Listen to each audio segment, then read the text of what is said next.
So it's a 0 to Aurora. I didn't know I was talking about that. I did get a little bit confused. I got a little bit confused, and then I confused you. Yep. That's what object pair means. If I don't see it, I forget it.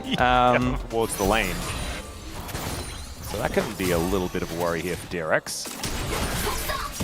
That's okay. Finally, the knock-up is going to connect. Make it rain coming on down there as Teddy was really frustratingly minion blocked throughout. That is what it looked like to me. Sponge going to be able to take down that dragon. And heading towards the bottom lane, as we can see here. He also is in trouble. Gideon getting clear out of control ward. They know exactly what's going on as the cleanse comes on through. Arrow comes down at the same time as Pleta just trying to shield up Teddy, and he does so. Jiwoo and Lehen so incredibly low, but Gideon, all he needs is a heroic charge, and Jiwoo stay out of double up range. That would be embarrassing if that was to happen, and he wants it and doesn't get it. Nearly finds Lehen's there, pretty close. Finishing their first items just yet, and Gideon wanting to stop Ambessa from doing all of the things that she wants to do, which is dash all the time and forever. And she's just dead. No way out, no option, and Kingen gonna grab even more plates on top of this. You also chain CC her and she's just dead. Yeah, now I see a scenario where will be 6 grubs for Nongshim, which is pretty dangerous for DRX, considering we have this Gwen in the side lane already causing a lot of issues. Yeah, and there's not much of a good news story, right? Outside of the fact that Yukal is farming quite nicely here in this mid lane, that's where the gold gap is the smallest, which will come on down. Yeah, and with this first turret, Nongshim just need a kill or an objective, and they will get feats of strength. Yeah. Spoiled for choice a little bit. So many issues here for DRX to deal with, because them together make for such a deadly combination. Gwen, I think 1 versus 3 if she gets accelerated. Great trade against Kingen, all things considered.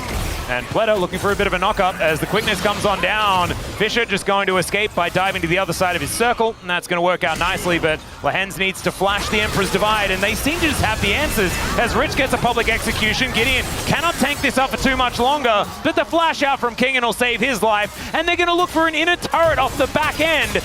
This is so clean from Nongshim. Yeah, so much gold going to come through from this as well. Over onto that Gwen. This Gwen, we said it needed to be answered, needed to be dealt with. It has not been. Bottom side Dragon Pit. 2 minutes until there is any objective down there, though. And Gideon now moving towards top side. Top side is also where the Arakan is going to be. It's going to be voracious this game. Yeah, and the other alternative is you just all in on this fight around Dragon. You're at a massive deficit. I think you have to play pretty much perfectly if you're going to win this. But do you prefer a quick death or a slow one? Yeah, I think a quick one sounds better. You know, let's risk it. As now Kingen moving on underneath this outer turret. The Rift Arrow going to help knock that one down as the deficit is even larger. Oh, that ward. That ward's high value. As Fisher dives in, they knew exactly what was coming. Hostile takeover does nothing as Sponge able to get them out of there with the ulti. This is a lot of cooldowns now eaten. Rich comes in, immediate interruption on the quickness, but still able to get a couple of charms as the arrow finds no joy. The Ambessa gets out of there immediately, and the jungler is dead.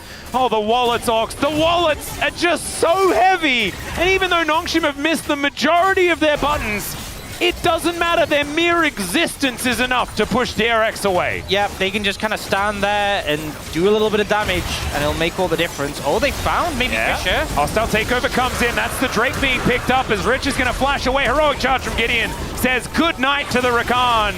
And Rich, yeah, he just realizes he's not going to make it out. The bailout was also still ticking, I believe, on the Aurora. I mean, they're doing the Arakan now, and Pleta's going to have to face check. The arrow is going to come in after the handshake, and he does take a lot of damage. They're not going to overcommit, as the Arakan is the option by Sponge.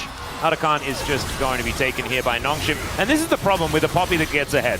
You just get to press R from Fog of War anytime you want. Yep. Yeah. I just think they're so behind with a composition that's... To be fair, I did think my hair was safe that last time as well. As Sponge and Rich are going to get this one turned on them. They thought they did a fair bit of damage there to Kingen, and in fact, Kingen does have the Arakan buff, so it doesn't even matter if he dies. Snip, snip, goes the Gwen, and Kingen's just playing a game of inches here towards the bottom side. And it's working. Jiwoo might actually get recalled. And so his withdrawal should be... like, they still have a kill. You know, they got a recall, that's it. Fearless, so you don't have to deal with some of these factors. Oh, Teddy may just die. Needed actually a little bit extra there as Teddy was able to utilize his lifesteal pretty effectively. Going into the stealth, and Fisher should be dead now. No, not dead. He's going to be withdrawn now. Learning here. Yes. And DRX, unfortunately, are not immune. Oh, get over here, Sponge, as he does throw down the ulti, so that keeps him alive. King in. I was going to say he's in trouble, but he's probably not. Big damage. He definitely is. He's going to try and get bailed out, but it does not work. Keeper's Verdict gets rid of the Ambessa. That's a real kill. That's an actual kill. Jim. Oh, man. Mountains with a Poppy who's this fed. Yeah. And going to have even more armor, so Rich and Teddy are going to do even less damage. Yep. Help them with a bit of extra damage for taking this one down. Kingin should be able to just execute it, basically, from approximately 3,000 health. And that's what we're seeing right here. Wow, this Gwen does a lot of damage. Yeah. Okay. Yeah. Baron just going to be secured for free. Teddy actually has some items. He's close to Infinity Edge. There we go. They don't have an Azir. That's a negative. They don't have bullet time either, as the arrow is going to hit onto Teddy. He does try to Captain Jacket, as that is a nice ulti from Sponge. They've eaten a fair bit of the engage, but it's only a one-person grand entrance. And Fisher is now looking to try and answer it. Hostile Takeover finds no joy at all, but it just buys space. They're able to get themselves the inhibitor. Rich is fighting against King and actually doing pretty well in a fair fight. Poppy. 7? How many would you need at this point? Yeah, a lot more than that. Yeah. Or just maybe a lot more time. Or maybe just stronger people. Yeah. Or a game 2 in a fearless draft scenario. That could be good. That would certainly help to deal with this Poppy issue right now. Now we're playing standard lanes again. Yeah. I think kind of taking the Rakan of 4 instead of leaving counter pick for support was a mistake, especially if you're just going to pick MF anyway. But also, just this like playing Rakan. Maybe just an assumption that the Poppy was going support. So they wouldn't need to deal with double as bullet time going to come in. Lehens will be taken down immediately. Good knock up there from Sponge, but he realizes Gideon is not a correct target. Kleda going to be taken down as Kingin looking so dangerous, but Rich as well is doing a fair bit of work. Kingin goes golden. My God, the needlework is absolutely terrifying. And there are 2 inhibitors down, remember? So Super Minions making their way towards the base. It is a 2-for-1 trade. And Nongshim with a man advantage are looking to try and end game 1 here. 31 minutes in. And in goes the public execution. I just don't know whether it's going to do anything. And in fact, there's a reason for that, because it didn't do anything.